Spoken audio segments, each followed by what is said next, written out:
약속은 사무엘하 제7장을 얘기할 거고요.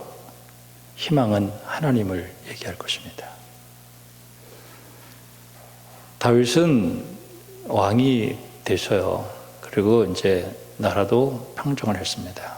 그 좋은 궁궐에 들어가서 살게 있었어요. 근데 다윗에게는 아무래도 사울 컴플렉스가 있지 않겠습니까? 사울이 왕이 됐는데 하나님이 그 왕을 꺾어버렸잖아요. 자기는 왕이 돼서 여기까지 왔는데 내 자식은 어떻게 될까 이 얘기가 되는 겁니다. 우리는 자식에 대한 걱정이 참 많아요. 예전에 우리 아버지가 굉장히 무서웠었어요. 근데 요즘 아버지들은 그렇게 안 무서워요. 근데 예전에 아버지들이 굉장히 무서웠는데 우리 아버지만 무서운 게 아니라 어느 집도 다 무서웠더라고요. 잘 풀리지 않았었어요. 왜 아버지가 저렇게 무섭게 우리에게 대했을까? 아버지는 걱정이 많은 거예요. 얘가 어디 가서 사람 구실도 해야 되겠고 밥도 먹고 살아야 되겠는데 강력하게 훈련을 시키는 거죠. 아, 아버지의 마음이었구나. 그게 이제 생각이 나는 거예요. 그러니까 참 다윗도 자식에 대한 걱정이 있죠. 그러니까 요새는 이제 아버지가 좀 이해가 되더라고. 아, 아버지가 왜 나를 그렇게 때렸고 그렇게 무섭게 했는가. 그 얘기가 이제 생각이 나는 거예요. 그래서 이제 나단 선지자를 불렀죠. 내가 성전을 크게 짓겠습니다. 그랬더니 나단 선지자가 그렇게 하세요. 성전 짓겠다는데 뭐 계획서도 다 있고 돈도 많고 힘도 있고 뭐 군사력도 있고 일꾼도 있고. 그런데 다윗의 그 삶 속에는 하나님과의 거래거든요. 내가 이렇게 해줄 테니까 우리 자식들 계속해서 왕위를 잇게 해달라. 그거였거든요. 하나님께서 나단 선지자에게 밤에 계시해 주시는 거예요. 못 짓게 해라. 그래 가서 얘기해라. 네 자식들 네가 성전 안 지어도 내가 지켜줄게. 굉장한 얘기를 하는 거예요.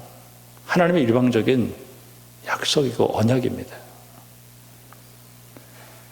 나는 그에게 아버지가 되고 그는 내 아들이 되리니 그가 만일 죄를 범하면 내가 사람 매와 인생 채찍으로 징계하려니와 내가 내 앞에서 물러나게 한 사울에게서 내 은총을 빼앗은 것처럼 그에게서 빼앗지는 아니하리라. 사람 매와 인생 채찍 때리긴 때리겠다는 거예요. 그러나 버리지는 않겠다는 거예요. 이게 사무엘하 7장의 언약입니다. 여러분, 하나님은 여러분을 절대로 버리지 않는다는 사실을 꼭 기억하시기를 주님의 이름으로 축원합니다. 절대 버리지 않아요.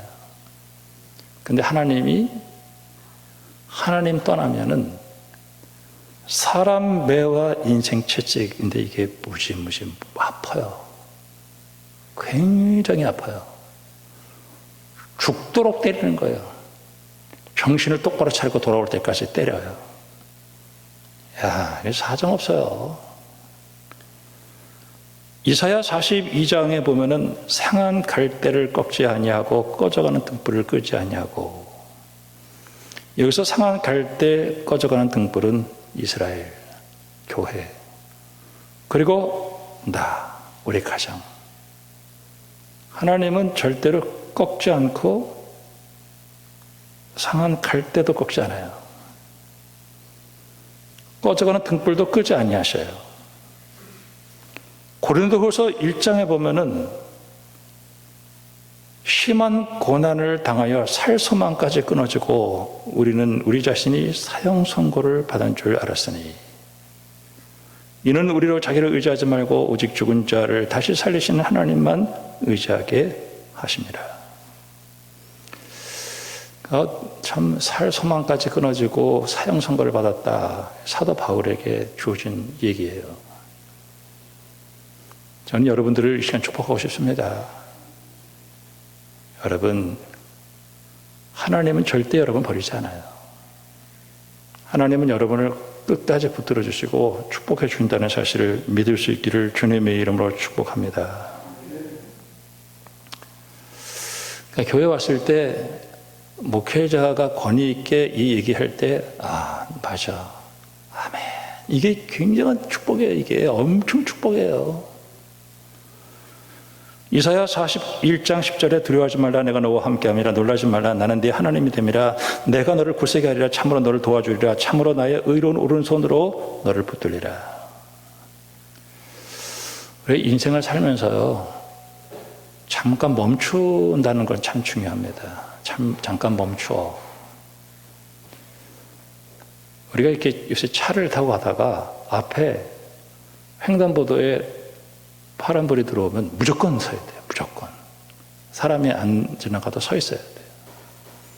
근데 우회전할 때 저쪽에서 파란불이 들어오면 예전에는 사람이 있어도 적당히 눈치 보고 지나갔는데 이제는 그 횡단보도에 사람이 한 발자국이라도 걸쳐 있으면 지나가면 안 돼요. 다 통과하고 그리고 나갈 수 있어요. 파란불이 있어도 사람이 없으면 갈 수가 있어요. 근데 반드시 멈춰야 돼요. 우리 인생이 건강하다라고 하는 것은 우리가 때로는 나 자신을 이렇게 멈춰 세우고 반성을 할 수 있는 사람이라면 건강한 사람이에요. 그 사람은 참 희망이 있는 사람이에요. 이 세상에서 가장 불행한 것은 나는 잘못이 없고 반성도 하지 않고 모든 것이 외부의 문제라고 생각하는 사람들이 있어요. 자기가 주변 사람들을 힘들게 하는 것은 하나도 기억을 못해요. 아니, 기억하고 싶지도 않겠죠. 근데 다른 사람들이 나에게 잘못한 것만 기억해요. 그런 사람하고 사귈 때 참 힘듭니다. 좋을 때는 다 간도 쓸개도 빼고 다 얘기하다가 딱 조금만 틀린 일이 생겨봐봐요. 당하는 공격은 이루 말할 수 없는 힘든 일을 당하게 됩니다. 그래도 그건 좀 나아요. 어떤 사람은 화를 내고 좋은 그 관계가 좋았다 나빴다가 종잡을 수 없이 일어날 때가 있어요. 이게 정신분열인데 그런 사람은 굉장히 힘이 들어요. 오늘은 1517년 루터가 로마 캐톨릭에 대해서 95개조 반박문을 비튼베르크 대학에다가 교회 앞에 문에 붙이고 종교개혁을 일으켰는데 500주년을 넘어서 지금 이제 2022년이니까 505주년이 되겠죠. 한마디로 이게 뭘까? 로마 캐톨릭에 대해서 루터가 이야기한 얘기가 뭘까? 엄청난 폭탄선언을 한 거예요. 여기 하나님 안 계십니다라는 얘기하는 거예요. 하나님 안 계십니다. 뭐 복잡한 얘기 할 거 없어요. 하나님 안 계시다. 이렇게 해서 하나님 못 만납니다라는 얘기를 하는 거예요. 거의 뭐 루터를 죽이려고 들겠죠. 아모스 4장 제가 늘 자주 설교를 하는 말씀 가운데 하나가 뭐냐면은 그 당시에 최고의 성지죠. 베델과 길갈. 거기서 아모스가 뭐라고 얘기하냐면은 그래 열심히 가서 죄 많이 지세요 라고 얘기하는 거예요. 그 아모스의 눈에 비추어진 그 당시 교회의 예배는 범죄로 본 거예요. 범죄. 아니 우리가 이렇게 예배를 잘 드리는데 범죄라고 보니 이게 뭐예요? 그는 하나님에게 기쁨을 끼치는 예배가 아니라 자기 만족을 위해서 드렸다는 거예요. 하나님이 없는 거예요.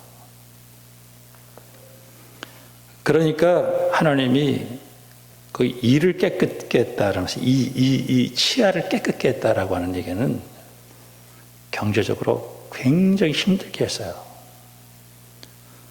그런데도 깨닫지 못해. 오히려 회개하기보다는 그 말을 하는 아모스를 향해서 죽여버린다는 거예요. 죽여버린다. 사도행전 7장에 스데반이라는 사람이 설교를 기가 막히게 한 거예요. 스데반의 설교는 핵심은 간단해요. 우리 타락한 인간이 하나님을 만나려면 이렇게 해야 됩니다 라고 한 얘기예요. 그때 개념이 성전 개념과 율법에 대한 개념이에요. 유대교는 성전과 율법에 대해서 왜곡된 생각을 하고 있었기 때문에 너희들 속에 하나님 안 계시다. 믿음으로 하나님 모시는 것이 너희들이 그렇게 잘못된 것을 하면 하나님 없다. 그러니까 이들이 스데반이 제대로 얘기했는데 그 얘기 들으는 순간에 속이 뒤집어지는 거예요. 첫 번째 나타나는 현상이 뭐냐면 귀를 꽉 막아버려요. 귀를. 그리고 돌 던져서 죽여버리려고 했어요. 마태복음 21장에서 예수님께서 성전에 들어가 가지고 어떤 선언을 하셨냐면은 강도의 소굴이구나 이렇게 강도의 소굴. 그 얘기는 이 속에 하나님 없다 이렇게 얘기한 거예요. 그리고 매매하는 자, 돈 바꾸는 자, 비둘기 파는 자를 의자를 둘러엎었어요. 그거는 예수님께서 그것 때문에 그런 게 아니에요. 예수님은 그만해라 이거예요. 문 닫아버려라 이거예요. 그러면 그 얘기를 듣고 이 사람들이 회개를 해야죠. 근데 회개를 하질 않아. 디모데후서 4장에 보면은 말씀을 전파하라. 때렸든지 못 얻든지 항상 힘쓰라. 범사의 참음과 가르침으로 경책하고 경계하고 권하라. 때가 이르니 사람들이 바른 교훈을 받지 아니하고 귀가 가려워서 자기의 사욕을 따르는 스승을 많이 두고, 귀가 가려워서 자기의 사욕을 따르는 스승을 많이 둔대. 제가 그 전철을 주로 많이 타고 다니는데 전철을 타면 사람들이 다 핸드폰을 꺼내요. 이쪽부터 끝까지 전부 핸드폰을 꺼내. 그 다음에 막 열심히 봐. 하여튼 뭐 이렇게 목말른지 하여튼 열심히 듣고 열심히 봐. 뭘까? 뭐에 그렇게 목말라가지고, 뭐에 그렇게 목말라가지고 그냥 그 잠자리도 들고 들어가. 잠자리에도 그걸 봐. 이불 속에서도 그걸 보는 거예요. 그렇게 목말랐어. 아모스는 그 당시 사람들에게 말씀을 듣지 못할 기간이다 이렇게 했는데 말씀이 없어서 그게 아니고 안 들으려고 하니까 하나님도 지쳐서 그만하자 이렇게 되는 거예요. 듣기를 거부하는. 메시지는 간단해요. 야, 이거 하나님, 저는 요새 제가 이제 나이가 저도 나름대로 먹을 만큼 먹어서요. 내가 이제 앞으로 살 날이 지금 산 날보다 적을 것 같아. 내가 만약에 산 날 가지고 이렇게 따져보면 아마 130 넘어야 되는데 130 몇 살까지 살 것 같지 않고, 그러니까 요새는 관심이 사람들 얼굴 보면 공부를 잘한 사람이나 공부 못한 사람이나 가진 사람이나 못 가진 사람이나 경상도 사람이나 전라도 사람이나 똑같아. 어떻게 이렇게 똑같아? 이렇게 똑같아. 하여튼 뭐 교수나 뭐 다 똑같아. 똑같이 생겼어. 제 관심 속에서는 딱 한 가지예요. 내 안에 하나님이 있는가? 내 안에 정말 하나님을 내가 믿고 사는가? 저 사람 안에 정말 하나님이 있는가? 근데 내가 만약에 그 사람 찾아가서 당신 안에 하나님 없어. 회개해야 돼. 그러면 나 죽이려고 들죠. 예수님의 부모가 예수님과 성전에 들어갔다가 돌아가면서 자기들이 예수님이 있는 줄 알았는데 없어요. 어디서 찾았나? 성전에서 찾아요. 빌립보서 2장에 항상 복종하여 두렵고 떨림으로 너희 구원을 이루라. 우리가 참 조심해야 됩니다. 내가 내 안에 예수님 계신가? 내가 예수님 계신가? 오늘 종교개혁이라고 하는 것은 딱 그것밖에 없어요. 내 안에 예수님 계신가? 그렇지 않으면은 내가 지금 얘 안에 안 계신데 있는 것처럼 착각하고 살아가고 있는가? 그거를 늘 두렵고 떨리게 생각을 해야 돼요. 마태복음 25장에 보면은 다섯 처녀가 있었는데 다섯 처녀는 기름을 준비했어요.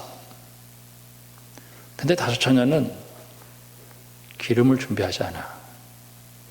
신랑이 왔다 그러니까 야 기름 떨어졌는데 기름 좀 도와달라. 야 내 거도 모자랄 것 같아. 내 거도 모자라. 빨리 가 사가지고 와. 그 사이에 잔치가 열려지고 돌아가고 문이 닫혀버렸어요.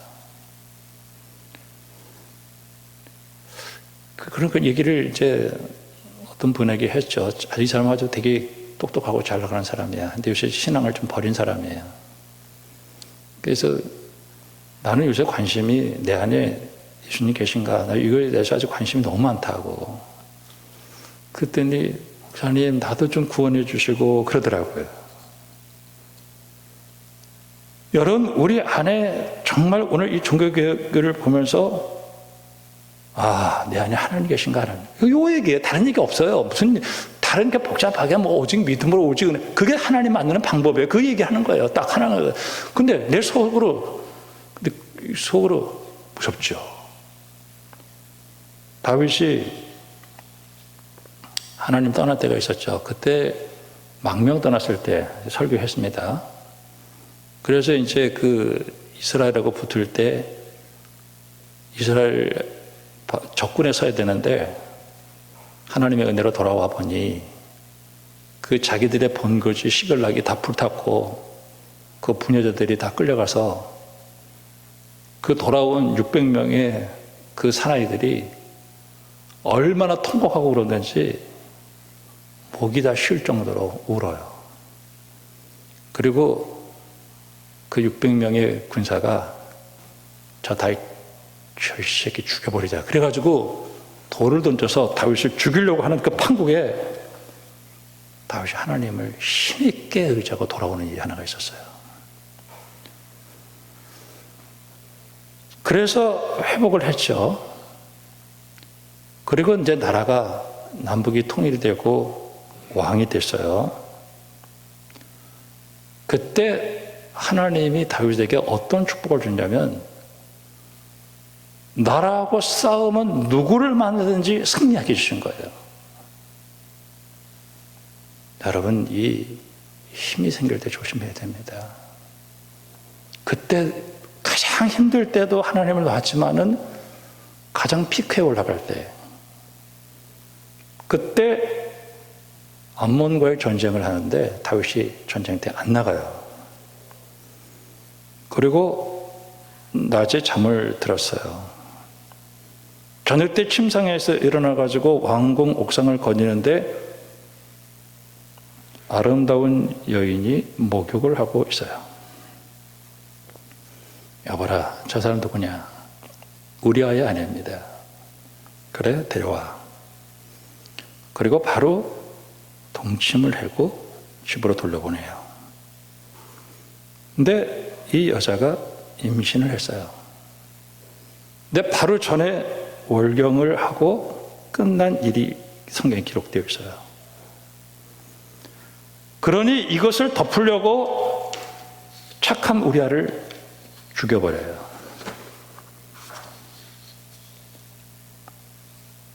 그리고 26절에 보니까 11장 26절에 보니까 우리아의 아내는 그 남편 우리아가 죽었음을 듣고 그의 남편을 위하여 소리내어 울었다. 다윗이 성욕에 대한 얘기하는 거 아닙니다. 다윗은 오늘 자기의 왕위를 가졌던 그 힘을 가지고 한 가정을 파괴해버린 거예요. 여기에서 다윗은 하나님을 떠난 모습이에요.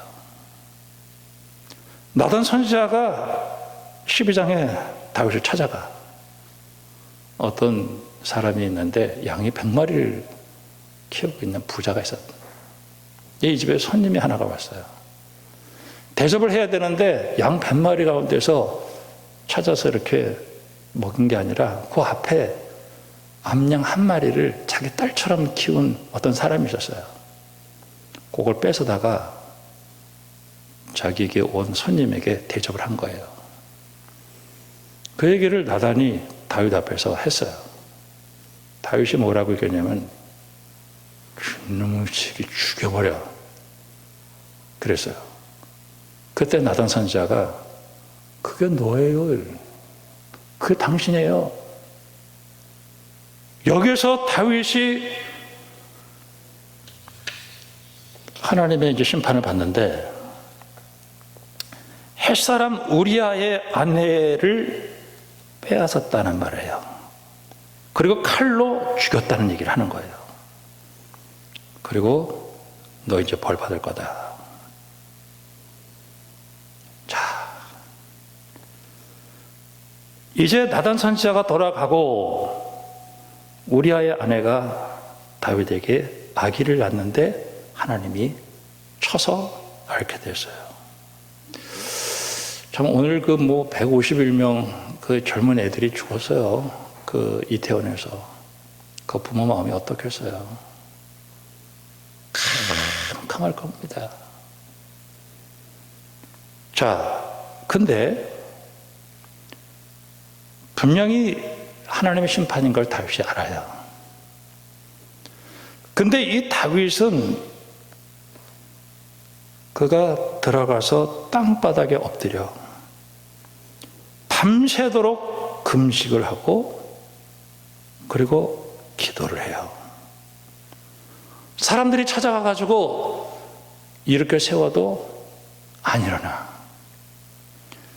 일주일이 지났어요. 18절에 일회 만에 그 아이가 죽어. 그러니까 사람들이 수근수근거리는 거예요. 살았을 때도 저렇게 낙심하고 그렇게 기도했는데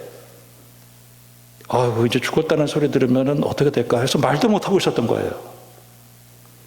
그런데 소리가 들리니까 애가 죽었냐? 그랬더니 죽었습니다. 딱 그러니까 바로 일어나서 몸을 씻고 기름을 바르고 의복을 갈아입고 하나님을 찬송하고 그리고 하나님께 영광을 돌리고 그러고 있는 거예요.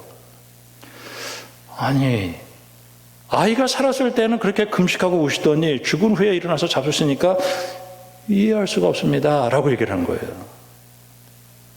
그때 22절에 이르되 아이가 살았을 때에 내가 금식하고 운 것은 혹시 여호와께서 나를 불쌍히 여기사 아이를 살려주실지 누가 알까 하고 생각했다. 저는 이게 다윗이 신앙을 회복했다는 증거예요. 은혜.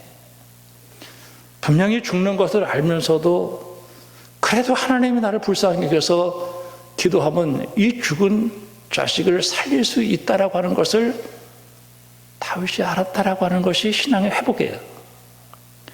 여러분이 이 시대를 살아가면서 여러분 이 은혜를 회복하는 여러분들이 되기를 주님의 이름으로 축원합니다. 나 다 죽었다. 한국교회 또 우리 형편, 내 가정, 내 자녀들 내 지금 다 죽어가지고 있지만 하나님이 은혜를 주시면 그 모든 것을 살릴 수 있다라고 하는 그 믿음을 회복했다라고 하는 것이 오늘 다윗에게 하나님께 주신 메시지인 줄로 믿습니다. 저는 종교개혁기념주일에서 오늘 우리가 회복해야 될 것은 바로 이 절망을 직면할 줄 알아야 된다는 거예요. 은혜로 다윗이 그동안은 자기 힘으로 다 할 수 있었죠. 자식은 못하는 거예요. 하나님의 은혜로 살릴 수가 있다라고 하는 얘기를 하는 거예요. 여러분, 이 은혜가 여러분에게 있기를 주님의 이름으로 축복합니다. 사무엘상 1장, 누가복음 1장에는 불임의 여자들이 나와요. 하나님이 그 죽은 태를 열어. 그리고 그들이 하나님을 거기서 만나고 나서 무슨 얘기를 하냐면은 하나님은 불가능이 없는 하나님이라는 걸 알게 되는 거예요. 우리 인생에 있어서 가장 중요한 것은 하나님 내 안에 계신가? 있을 거다라고 생각하면 안 돼요. 착각하면 안 돼요. 정말 하나님 내 안에 계신가? 하나님이 내 안에 계신가? 만약에 어떤 사람이 당신 지금 하나님 떠났어라고 얘기하면 아마 인정하고 싶지 않아가지고 죽이려고 들 거예요. 그 소리 기분 나쁘다고. 그런데 오늘 이 다윗은 그 얘기를 듣고 그 속에서 하나님의 은혜를 찾아내는 거예요. 로마서 1장에서 복음에는 하나님의 의가 나타나서 믿음으로 믿음에 이르게 하나니 오직 의는 믿음으로. 여러분, 하나님을 내 속에 모시는 방법은 간단해요. 믿음으로 모시는 거예요. 여러분 안에 예수님이 믿음으로 여러분 안에 있기를 주님의 이름으로 축원합니다. 그럼 내 안에 주 예수를 믿으면 그리하면 구원을 얻고 이 세상에 다른 이로 구원을 준 이름이 없다라고 우리 주님이 사도행전에서 얘기했는데, 그리고 하나님의 은혜로 간절히 하나님의 그 구원을 받은 사람의 모습이 어떨까? 저는 오늘 이 말씀 보면서 코로나19, 우크라이나와의 전쟁, 미중 경제 전쟁, 또 이제 중국과 이제 대만, 지금 앞으로 살아갈 일들이 우리 앞에는 캄캄한 일이 벌어질 것 같이 예상이 되어지는데, 고린도 후서 13장에 너희가 믿음 안에 있는가 자신을 시험하고 너희 자신을 확증하라. 예수 그리스도께서 너희 안에 계신 줄을 너희가 스스로 알지 못하느냐. 그렇지 않으면 너희가 환경이나 상황을 바라보면서 탓하기보다는 내 자신이 정말 믿음 가운데 있는지 하나님의 은혜 가운데 있는지를 생각해 보세요. 하나님의 내 안에 계신 사람에게 나타나는 특징 중에 하나는 내 앞에 홍해가 있든지 내 앞에 광야가 있든지 내 앞에 어떤 무서운 일이 내 앞에 벌어진다 할지라도 절대로 낙심하지 않고 담대하게 하나님과 함께 나아가는 그 모습이 우리 안에 벌어지게 되어지는 거예요. 하나님이 우리 안에 없으면 자꾸 숨으려고 들어요. 굴 속에. 그리고 자꾸 온실 속으로 들어가려고 할 때가 있어요. 하나님이 여러분을 사랑하셔요. 그리고 하나님 내 안에 계셔요. 그 사실을 꼭 믿을 수 있기를 주님의 이름을 축원합니다. 로마서 8장에 누가 우리를 그리스도의 사랑에서 끊으리요? 환난이나 곤고나 박해나 기근이나 적신이나 위험이나 칼이에요. 지금 어떤 면에서 우리는 이 시대를 살아가면서 정말 하나님을 내 속에 모실 필요가 있어요. 그리고 두려워하지 마세요. 담대하게. 그리고 경제적인 아무리 침체 국면이 우리 앞에 닥쳐온다 할지라도 믿는 자들에게는 이런 표적에 따르니 곧 내 이름으로 귀신을 쫓아내며 새 방언을 말하며 뱀을 집어 올리며 무슨 독을 마실지라도 해를 받지 않으며 병든 자에게 손을 얹을 즉 나으리라. 여러분, 하나님의 위대한 역사가 여러분에게 일어나기를 주님의 이름으로 축원합니다. 홍해 오라 그래요. 홍해 오라 그래요. 나 통과한다 이거예요. 하나님께 우리 자신을 헌신하고 히브리서 13장 말씀 보면은 영문 밖으로 십자가를 지고 나아가자. 치욕을 짊어지고 영문 밖으로 나가자. 우리 주님은 뒤로 물러가는 자가 아니라 오히려 믿음을 드러내기를 바라는 거예요. 믿음은 바라는 것들의 실상이야 보이지 않는 것들의 증거다. 여러분, 어느 곳에 가든지 내가 하나님 믿는 사람이라고 하는 사실을 깨닫기를 주님의 이름으로 축원합니다. 내가 오늘 굶어 죽는 한이 있더라도, 내 인생에 오늘 핍박과 환난이 나한테 닥쳐온다 할지라도 나 예수 믿는 사람이다. 내 안에 예수님 계신다. 여러분, 일축되거나 낙심하지 말고, 저는 2022년 종교개혁 기념주일에 하나님께서 이 말씀을 우리에게 주시는 것 같아요. 여러분의 삶 속이 참 어떤 면에서 다 기근처럼 죽어가는 것 같아도요, 살아계신 하나님이 은혜를 주시면 능히 승리하는 일이 벌어질 줄로 믿습니다. 다른 것 다 생각할 필요 없어요. 내 안에 믿음으로 예수님을 모셨는가? 그렇지 않으면 내 속에 예수님이 떠났는가? 오늘 이 시간 우리가 성찬에 참여하는데 제가 기도할 겁니다. 우리 성찬에 참여할 때 단순히 떡과 여기 참여하는 거 아니에요. 이제 세례 받은 사람들은 참여하는 건데 여기에 참여할 때 어떻게 참여해야 되냐면은 이 자리에 예수님께서 오셔서 이 떡에 영적으로 이 음료수에 예수님이 영적으로 임재해서 내 속에 들어오신다라고 하는 것을 믿음으로 이 성찬식에 참여할 수 있기를 주님의 이름으로 축원합니다. 그래서 우리의 신앙 속에서 전 지금도 그런 생각했어요. 뭐 들어올 거 뭐가 있어요. 예수님 내가 함께 계신데 우리 주님 내게 은혜 주시면 죽은 자도 주님이 살려주실 것을 믿는 믿음. 여러분 이 믿음을 회복하고 우리 주님을 여러분의 심령 속에 모시고 승리하는 믿음의 사람들이 되기를 주님의 이름으로 축원합니다. 기도하겠습니다. 하나님 아버지 우리에게 믿음을 주시고 하나님 아버지 예수님 내 속에 모시고 이 종교교회 기념주일에 승리하게 하여 주시옵소서. 예수님의 이름으로 기도합니다. 아멘.